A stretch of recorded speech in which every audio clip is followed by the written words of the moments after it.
Driving through these old rolling hills to the closest place to heaven I know. Heading north through Kentucky to the only place I'll ever call home. I'm leaving the bluegrass state behind, waiting for me on the other side.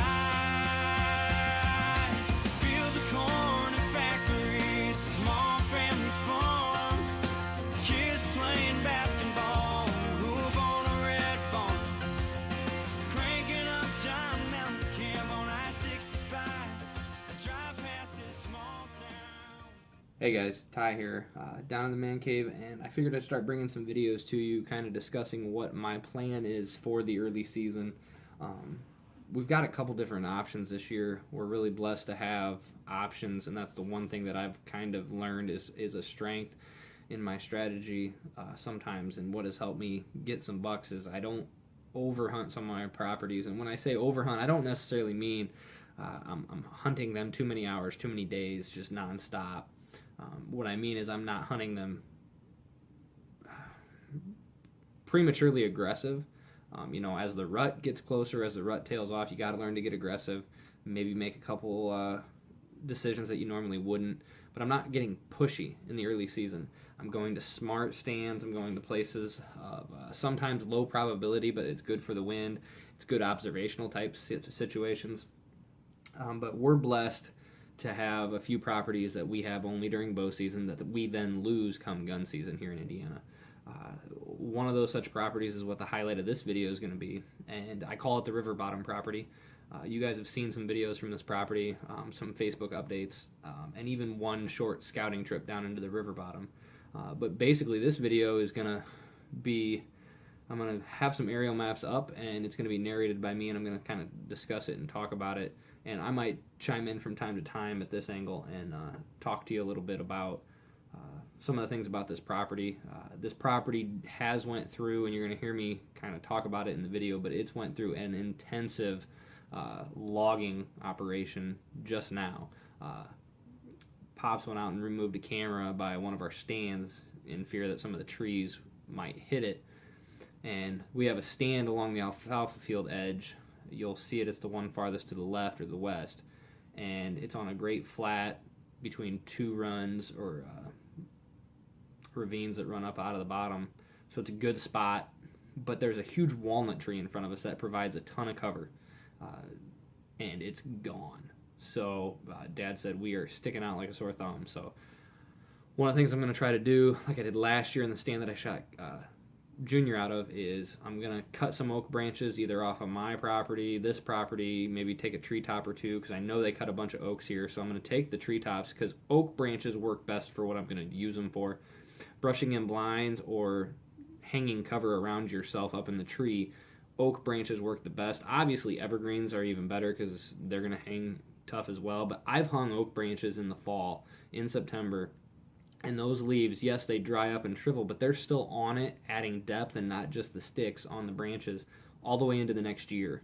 You can go back out the next spring when you're shed hunting, you can still see the leaves up there. They cling to them much better than any other tree that I've found when you cut branches off. So I'm going to do that. Sometime I'm going to ratchet those in. I'm going to try to make some elevated cover down the side. I want the tree to be wider than me, because the one thing now that I'm going to have to worry about is silhouetting. So I'm going to make the tree wider than me with those, and I'm also going to try to maybe stick one out sideways so it looks like I have more cover around me than I really do. I might even get fancy and put a couple down below, shoving up through the base of the stand or near it. I don't know. But I need to do that. But let's go straight to the aerial photos, and I kind of walk through the situation of the property, what we have, and we'll go from there. Hey guys, so here we've basically got, I've outlined the basic property. You can probably faintly see the light bluish lines there to the lower right corner of all this, where you see 3 homes. This whole outlined property, though, basically we have access to, and it's all in the same family name. But obviously what you're looking at, just inside of what's in the yellow, Obviously up in the northwest corner or the upper left, this is oriented with the top being north, bottom being south, and then obviously west to the left, east to the right. The far northwest corner is actually, we're going to talk about as more of an overgrown type section of stuff. But this entire property is a river bottom. You can kind of faintly see the river up to the north, and it's going to be illustrated how I said that it's basically an alfalfa field along a road where there actually is a tree line between the road and the alfalfa field. You cannot see into the field, basically, because it actually is almost like a berm that these trees have matured on. And there's walnut trees in this section of timber there along the southern edge of the property that the loggers are going to start taking most of them, some of them, and then they're going to take some in the future.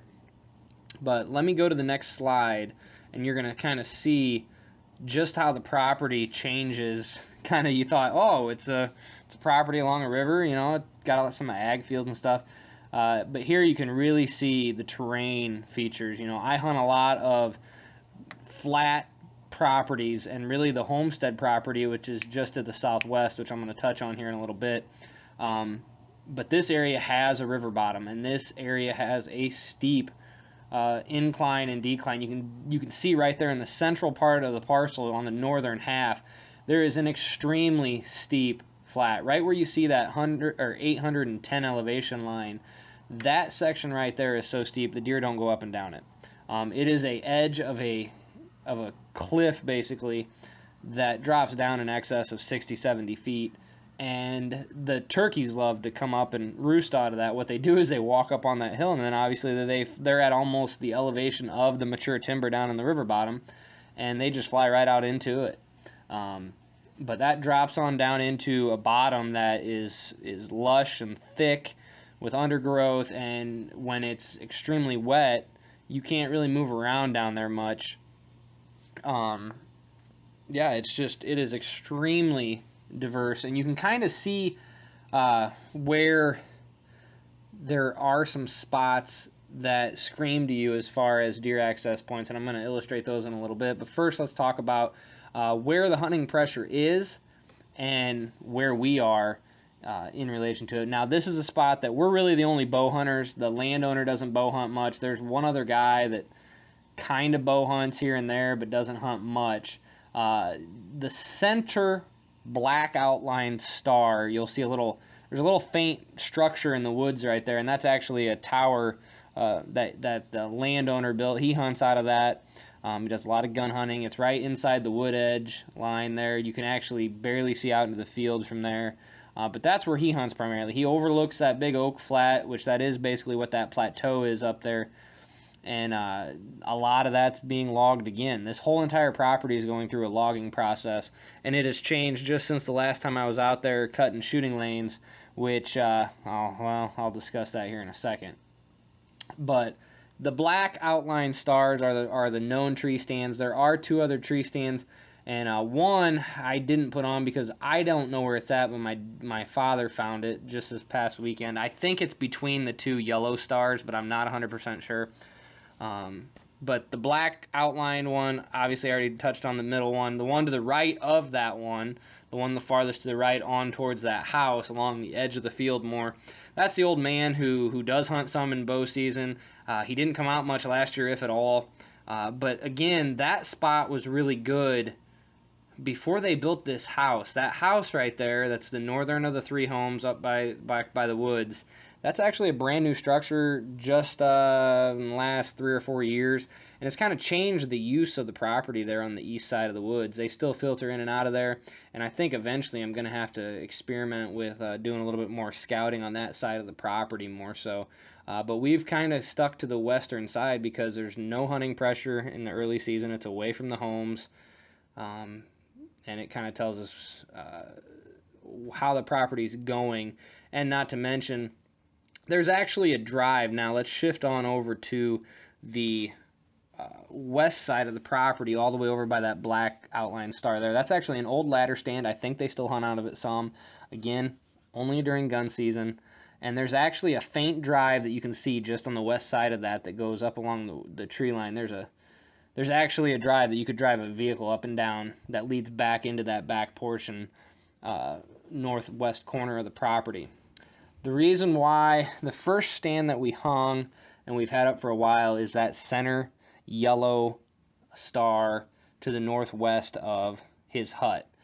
This actually overlooks that gradual kind of like a bubble type edge where that 810, that sheer cliff ends. It's gradual enough that deer walk up and down that, and they also will run that ravine too. So it's kind of a spot where we've got two access points coming up out of the river bottom. We've got deer that can move from the east over to the west, feeding throughout these acorns. It's a good on-looking spot. The problem is it's back in the timber some. You can have trouble getting to it in the morning, obviously, so it's really only an evening stand. And especially even then, in the evening, you can kind of get pinned back there for a while. If deer are feeding in the oaks, you honestly are stuck for a while. And what I've noticed is in the past, the deer like to bed along the road, and then you're stuck in the stand, and when you try to leave, they're now entering the woods to come down to the river to get water or into the oaks to get acorns. But let's progress on further and look at known crossings. I've circled the four fingers basically where the most north-south travel occurs. The fingers directly that we just talked about. Then we've got the finger. All right, sorry about that. Getting back to the north-south travels that we have coming from the alfalfa field, which I'll get into. That's what that field is in the center part of the property, but coming from the alfalfa field to the river bottom, or from the river bottom and to the south, the four circles, the four yellow circles, are the known areas of travel, the most predominantly used areas. Now, I will say, to the circle to the east side, kind of north of that black star, you can actually kind of see there's a little bit of an inlet right there between that circle and where the number 790 is. That also is a known crossing. That yellow circle I should have just made bigger and included both, but that's a known crossing. I have sat there on the ground and had does run back and forth by me, and that's actually one of the spots where my father in years past has had a close encounter with a buck one time that came up on him on the ground before he even knew what was going on. But now let's get into kind of what we've got going on with food sources and growth type sections. Like I said, basically all the wood is mature forests. You can stand in this woods and see the entire length of it a lot of the time, which the logging is actually going to do amazing things for this property in the long run. Next year is going to be better than this year, and the year after that it's going to be even better. But they're logging out probably over 100 trees, I would guess, overall. But as you can see, the center, I've labeled it alfalfa. That is a alfalfa field. Pretty good sized alfalfa field and pretty healthy alfalfa field. Deer do come to it. They love it. It's a destination food source. It's the first spot that they hit. In the evening, it seems like they bed around it and just feed all night long. There is some corn on to the southeast, off the map that you can't see, as well as some to the west on farther west that you can't see too. But now let's go up to the northwest corner where it says overgrown.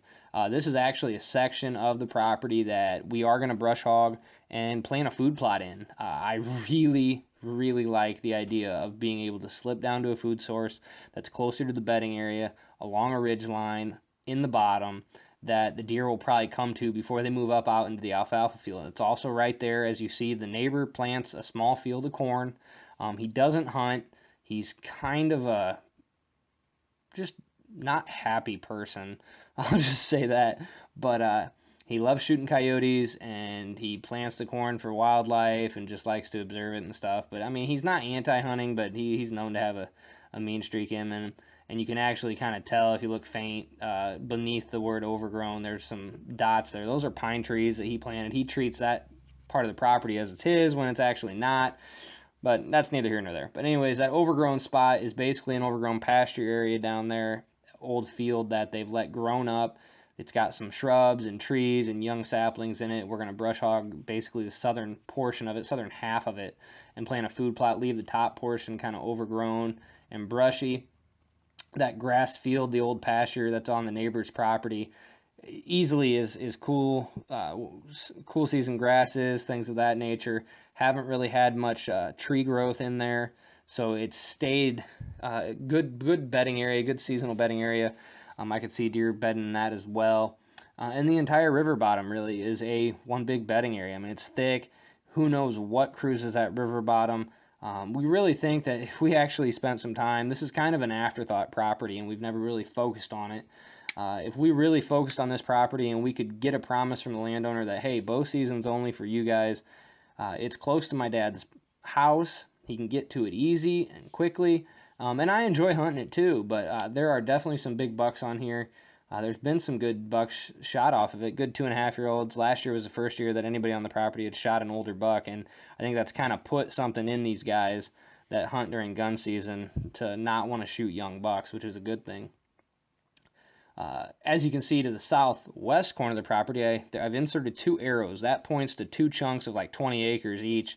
That one, the house that the one's pointing to, is the owner, and he's actually a local veterinarian in the area, and he doesn't hunt. He doesn't allow any hunting on his property. He does allow us to recover deer, because if you continued moving to the southwest following those arrows, you actually will come directly south is the pasture land property, which we're going to talk about in another video, and onto the southwest is my parents' property. And that hill is right there as well. So that hill that I was talking about that we're trying to get onto, that 2 acres, 2.5 acres, is right there. So we're close to that property. So we see a lot of the same bucks, but that area, those 40 acres, is a huge bedding area. Partly because it's really thick in about 20 acres of it, but then the other 20, which is mature timber, it's just a sanctuary. Nobody goes back there. Nobody disturbs the deer. They feel safe in there. So that is a good area, and they come definitely across that road to and from. But the Riverbottom property holds a ton of potential and could really yield some big bucks. And this is a property that I plan on hunting early season while the acorns are dropping. Now, granted, they came in and they timbered it, they logged it, which means the remaining acorn trees, if I can find them, might be worth moving to, setting in a top to shoot to. But yeah, I think this is a place that could definitely yield something. There's no telling. I'm going to kind of use it as a place to keep pressure off my other places, but I really wouldn't be shocked if one day I'm sitting in the tree stand and a 140-inch buck walks out.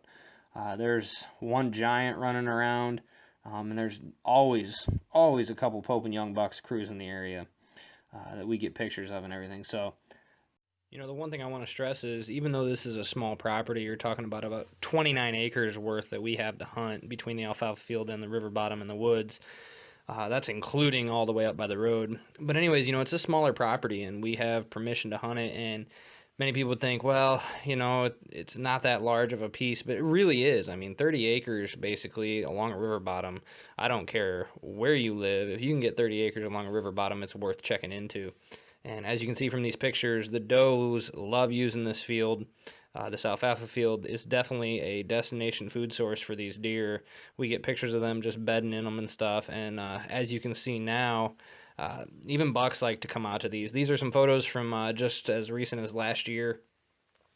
We had this buck kept coming out right near the stand, right all the way up until the week before bow season. So we're hoping this year, with that other bow hunter not necessarily out there running interference as much, and it's not that there's anything wrong with that, it's just a common factor. He comes in only in the morning. It's hard to slip in there in the morning. Really, you got to hunt evenings out here early season if you're going to get the right wind. But yeah, we're hoping to see one of these bucks running around out there. That's for sure. So as you can see, the Riverbottom property holds an amazing amount of potential, and it's just one of those properties that we've had permission to hunt. In years past, there's been more hunters out there. There was one year we were sharing bow season with like 2 or 3 other guys, so it was frustrating to say the least.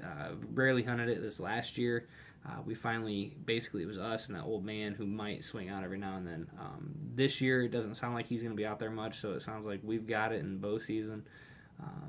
And hopefully we can tie that up more next year. But one of the things that we do to help the owner out and everything, he's starting to take hunting a lot more serious and stuff, but we hang up trail cameras. Next year I want to get more out there. That's really kind of sparked an interest in him. Them shooting a really old buck that was chasing does on our property last year. It was an awesome video. He was just dogging does hard on our property, and he was an ugly old buck. And I mean that in the nicest and coolest way possible. I'd arrowed this buck, but I mean just just a basic gnarly mass driven 8-pointer with real stubby tines, and just you could tell he was old. And they shot him last year, which has kind of sparked an interest, and that was in gun season. It was by the other hunter that hunts there in gun season, but we're hoping to put in that food plot, like I said. Hopefully that, and the more you do sometimes on a property, the more the landowner is apt to, hey, reward you. You know what? You guys are putting in all this work. I'm going to recognize that and give you guys bow season, 100%, only you. So we'll see. But as you can tell, the deer love using that alfalfa field. Even though this is a secondary property, one of those that I like to go to once to 4 times in early season. Maybe hunt it in October, late October around Halloween if the bucks are pushing stuff hard. It's a great acorn spot. Man, I tell you what, if there's a group of does, a doe family using this property, and they come through one night, I will arrow a doe off this property in a heartbeat. The acorns are good and bad. There's so many of them. Now with the logging, this could actually make this property a lot more huntable. In the past, the problem was there were so many acorn trees that it was hard to pin down where they were going to be at, where they were going to eat. You know, they were coming to acorns, but they were everywhere. So it was just luck of the draw sometimes. And sometimes you'd see 8, 10 deer in a night, but they're over on the acorn trees over there, or they're on both sides of you, but they're not close enough. So as you can see from the pictures, though, they love this field. They love this property. There's some big bucks running. That big 10, nobody shot him. He's going to be a year older. At least we don't know of anybody that shot him. So if he lived and he's still using that property, I'm hoping the issue was last year was maybe he was bedding, maybe he was doing a bed watch behavior, and he was picking me off coming in. I don't know. We never really pinned him down to the point where I knew where he was bedding. I had some suspicions, but maybe with the logging and the thinning out of that whole tree line edge, he's not going to bed as close to the field. Maybe he's going to back up off of it, and that one stand along the edge that I need to box in with some cover could be the ticket, and I could be punching a tag in early October and looking for another state to go hunt in, possibly. So we'll see what happens. This is Ty. God bless. Good luck out there. Thank you for everything that you do. Make sure that you like this video. Make sure that you share this video, because the more you spread about small acre hunting, the more stuff I can do, and hopefully the more giveaways I can do. So again, no, I just appreciate everything that you guys do.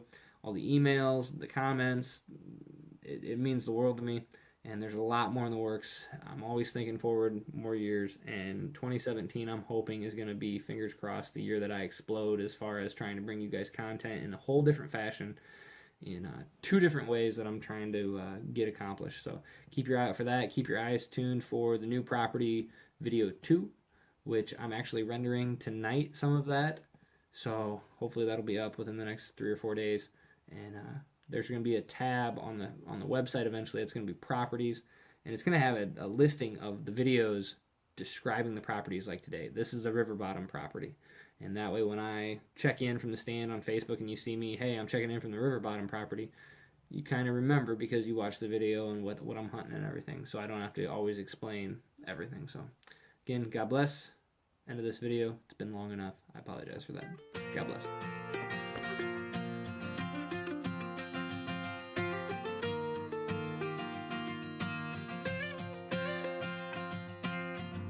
Driving through these old roads.